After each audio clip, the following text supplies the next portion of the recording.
Hi, my name is Bethany Yates, and I'm a licensed social worker in the state of Maryland. I currently work as a clinical case manager in treatment foster care in Baltimore City. For those of you who are not familiar with treatment foster care, just to simplify it, I basically work with youth between the ages of 0 and 20 who are in foster care due to being separated from their families. On top of that, they also have severe mental health diagnoses or severe behavioral issues. Some of the behavioral issues we might see in treatment foster care are frequent runaway, eating disorders, self mutilation, suicidality, aggression towards animals, aggression towards other people, substance abuse, verbal aggression, just lots of different things, a lot of difficult behaviors. And something to remember is that all of these youth have experienced severe trauma. The stories that I hear on a daily basis are just absolutely gruesome. And when you look at it that way, it makes sense because our brains can only process so much trauma, and these behaviors are these kids trying to process the things that they've been through. So I'm talking with you today because I think everyone deserves to have access to art.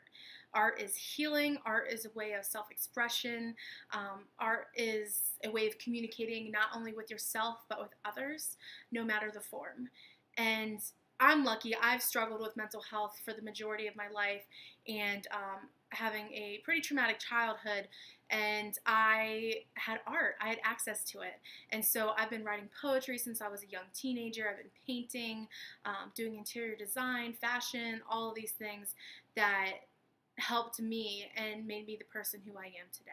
So I'm really passionate about integrating the arts into my social work practice.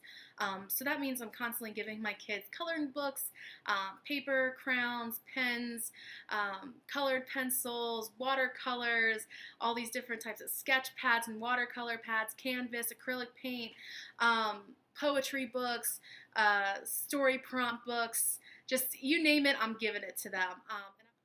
And I've seen a lot of great results. So one of my youth, she really struggles with mental health and her past trauma, and she, experiences a lot of stigma. And so I take her to open mic nights. I'm always giving her poetry books to read.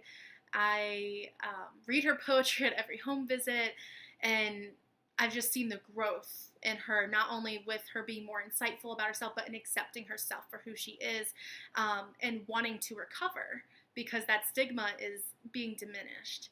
I also am currently working with a child who has shown a lot of destructive behaviors. He just wants to destroy things with his hands when he is angry or upset or he's grieving, and I've gotten him into drumming. Thanks to a coworker of mine who donated me a drum kit that she had left over from high school. And he recently had his first lesson, and he fell in love. Seeing his face and him just yelling, Miss Bethany, this is the happiest I've ever been.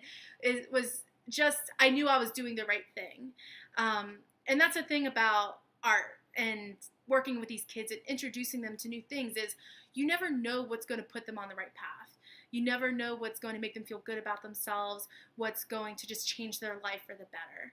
And so any donations, even just the, hey, what's up, I like what you're doing, is greatly appreciated because I love my kids that I work with.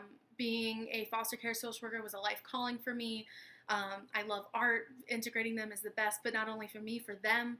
And,